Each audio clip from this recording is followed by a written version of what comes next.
এক রাতে 400-রও অধিক মানুষকে বোম্বিং করে হত্যা করা হয়েছে। তারপরও বিশ্ব মানবতা আজ নীরব। কারণ কি জানেন? তারা সকল মুসলিম। মুসলিম হওয়াটাই তাদের জীবনের সব থেকে অপরাধ। মুসলিম হলে তাকে মারা যাবে, তাকে ধর্ষণ করা যাবে, তাকে ধ্বংস করা যাবে, তার উপরে অত্যাচার করা যাবে, তার উপরে নিপীড়ন করা যাবে। কিন্তু সে যদি মুসলিম না হয় একটি কুকুর হতো, তবেও তার উপরে এরকমের নির্মম হত্যাকাণ্ড করা যেত না। সারা পৃথিবীতে মুসলমানদের উপরে যেভাবে হত্যাকাণ্ড চলছে, সারা বিশ্ব তাকিয়ে তাকিয়ে দেখছে। এর কারণ কি জানেন? তাদের অপরাধ। তারা মুসলিম, তারা এক সৃষ্টিকর্তাকে বিশ্বাস করে। তারা বলে লা ইলাহা ইল্লাল্লাহু মুহাম্মাদুর রাসূলুল্লাহ। তারা বলে আমাদের ইলাহা বা রব হচ্ছে সৃষ্টিকর্তা আল্লাহ এবং মুহাম্মদ সাল্লাল্লাহু আলাইহি সাল্লাম আমাদের রাসূল। তারা এই কথার উপরে বিশ্বাস করে, এই কথার উপরে আমল করে। তাই তাদেরকে মারলেও কোনো বিচার হয় না, তাদেরকে মারলে পুরস্কৃত করা হয়। সারা বিশ্ব মানবতা চেয়ে চেয়ে দেখছে।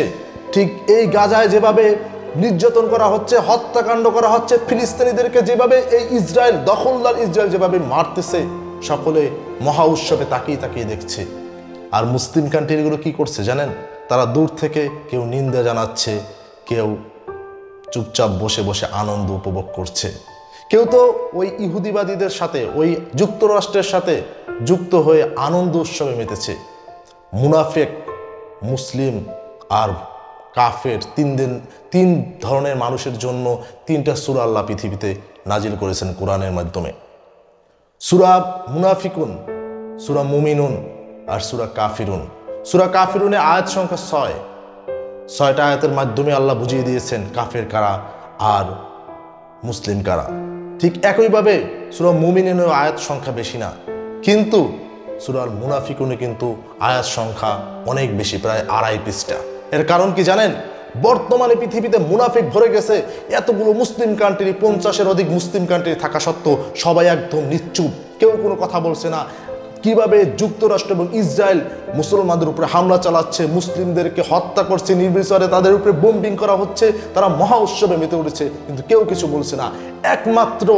একমাত্র ইয়েমেনের হুতি বাহিনীরা তারা বলছে যতক্ষণ পর্যন্ত আমাদের শরীরে রক্ত থাকবে ততক্ষণ পর্যন্ত আমরা যুদ্ধ চালিয়ে যাব হামাজের পক্ষ হয়ে। হামাস এবং হুতি বিদ্রোহীরাই কিন্তু একমাত্র ইসরায়েলের বিরুদ্ধে এখনো লড়াই করে যাচ্ছে। কোথায় আমাদের সেই মুসলিম বিশ্ব? তারা কান্না করে বলে কোথায় আরব, কোথায় আরব? মুসলিমরা কান্না করে বলে আমাদেরকে কেউ সাহায্য করবে না। আজকের এই রমজান মাসে রাতের বেলা যেভাবে নির্বিচারে শিশু, বৃদ্ধ, নারী সকলকে হত্যা করা হচ্ছে, এটা কি সারা আল্লাহ সৃষ্টিকর্তা দেখছে না? তুমি আমি আজকের খেজুর দিয়ে ইফতার করব, নাকি হচ্ছে জিলাপির সাথে বুটমুড়ি মাখিয়ে খাবো? এইটা নিয়ে আমরা আনন্দ ফুর্তিতে আছি। আর তারা রোজার মাসে কিভাবে তাদেরকে হত্যা করা হচ্ছে।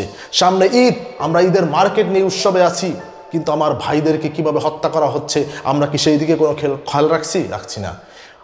একই সাথে আমরা কি করছি জানেন? আমরা তাদের যে পণ্যগুলো আছে, আমরা কোকোকোলা খাচ্ছি, আমরা এই ইহুদিবাদের যে বিভিন্ন রকমের যে পণ্য আছে সেগুলো আমরা ব্যবহার করছি। আমাদের কি আল্লাহ ক্ষমা করবে? আপনার কি মনে হয় আমরা যে রোজা রাখছি, রোজাগুলো কি হচ্ছে?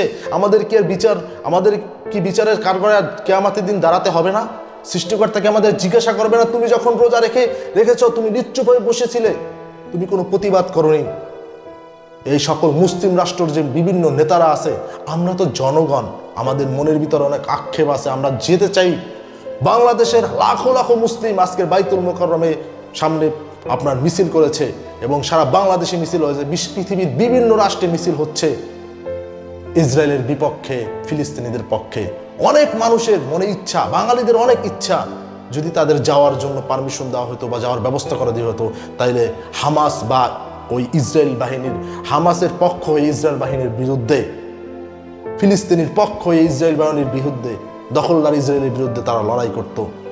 আমাকে যদি সুযোগ করা দেওয়া হতো, আমি অবশ্যই ফিলিস্তিনির কাঁধে কাঁধ মিলিয়ে ওই দখলদার ইসরায়েলের বিরুদ্ধে লড়াই করতাম। শুধু আমি নয়, সারা বাংলাদেশে লক্ষ লক্ষ মুসলিমের শহীদ হওয়ার তামান্না বুকে আছে।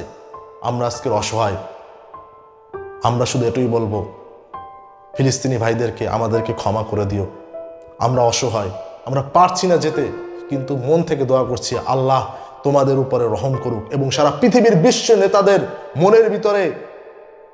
মনের ভিতরে শুধু অনুশোচনা করার মতো তৌফিক দেখ যে আমরা এটা কি করছি। সারা মুসলিম যদি এক হয়ে যায়, এক ইসরায়েল তুরির সাথে উড়ে যাবে, কিন্তু আমরা এক হতে পারছি না, কারণ আমরা তো মুনাফিক। আমাদের তো মনের ভিতরে মুনাফিকই, আমরা তো এক হতে পারছি না। দেখেন ইসরায়েল আমেরিকা কি করছে, রাশিয়া যদি আপনার রাশিয়া যদি মধ্যপ্রাচ্যের দিকে যদি খেয়াল দেয় বা মধ্যপ্রাচ্যের দিকে যদি মন স্থির করে, সে জন্য কি করছে, ইউক্রেন দিয়ে রাশিয়ার উপরে হামলা চালিয়েছে এবং বড় ধরনের একটা হামলা চালিয়েছে এবং ইউক্রেনে এবং রাশিয়ার সাথে সবসময় যুদ্ধ বাজিয়ে রেখেছে। একই সময় তুরস্ক ইরদোগানের দেশের ভিতরে বিদ্রোহীদের সাথে একটা ঝামেলা দেশের ভিতরে সৃষ্টি করে দিয়েছে, যেন তারা মধ্যপ্রাচ্যে নজর না দিতে পারে, নিজেদের দেশ নিয়েই যেন তারা প্রবলেমের ভিতরে থাকে, এটাই করতেছে।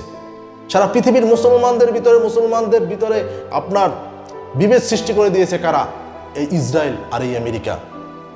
দখলদার ইসরায়েলের পিছনে কে আছে, আমেরিকা। মুসলিম বাহিনী, মুসলিম রাষ্ট্রগুলো যদি একত্র হয়ে যায়, সকল রাষ্ট্রের দরকার নেই, যদি 5-7টা কান্ট্রি ধরেন, তুরস্ক, ইরান, পাকিস্তান, তারপর হচ্ছে বা মুসলিম যে আপনার সৌদি আরব, এই রকমের কিছু দেশ যদি আপনার একত্রিত হয়ে যায়, আপনার ইসরায়েলকে মানচিত্র থেকে উঠিয়ে দিতে মাত্র কয়েকদিনের ব্যাপার। কিন্তু আমরা মুসলিমরা মুনাফিকের কাতারে আছি, আমাদের মুসলিম নেতারা মুনাফিকের কাতারে আছে। আপনি যদি দেখেন পৃথিবীর কুকুরের যতটা সম্মান আছে, কুকুর মারলে বিচার হয়, একটা কুকুরকে যদি মারা হয় বিচার হয়, কিন্তু মুসলিম মারলে বিচার হয় না। গাজায় যেভাবে নির্মমভাবে বোম্পিং করা হয়েছে, হত্যাকাণ্ড হয়েছে, এই একই জিনিস যদি ওয়াশিংটনে হতো, সারা পৃথিবী কেঁপে উঠতো, জাতিসংঘ তাদের বিবেক লাড়া দিত, বাট এখন তাদের বিবেক লাড়া দেয় না। এই একটা হত্যাকাণ্ড যদি ইউরোপের কোনো একটি কান্ট্রিতে যদি বোম্পিং হতো, সারা পৃথিবী একত্রিত হয়ে যেত, কিন্তু মুসলিমরা তারা বসে বসে তামাশা দেখছে। মুসলিমরা আরো নির্যাতিত হবে, কারণ তাদের ভিতর ঐক্য নেই। যতদিন পর্যন্ত তারা ঐক্যবদ্ধ না হতে পারবে, যতদিন পর্যন্ত তারা সৃষ্টিকর্তার দেখানো পথে না চলবে, যারা কোরআনের পথে না চলবে, ততদিন পর্যন্ত তাদের অবস্থা আরো খারাপ হবে এবং এভাবেই চলবে। তো আমরা শুধুমাত্র একটা কথাই বলবো, আমরা এখন দোয়া করা ছাড়া আর কোনো রাস্তা নেই। যদি আমাদের রাস্তা করে দেওয়া হয়, ইনশাআল্লাহ সর্বপ্রথম আমরাই, এই বাঙালি জাতি তোমাদের পাশে গিয়ে দাঁড়াবে ইনশাআল্লাহ। তো আল্লাহর কাছে দোয়া করি, আল্লাহ এই দখলদার ইসরায়েলকে তুমি শায়েস্তা করো, এদের উপরে তুমি তোমার গজব নাজিল করো, এবং যারা এই ফিলিস্তিনি ভাই আছে তাদের উপরে তুমি রহমত নাজিল করো, এবং আমাদের মুসলিমদের উপরে তুমি রহমত নাজিল করো।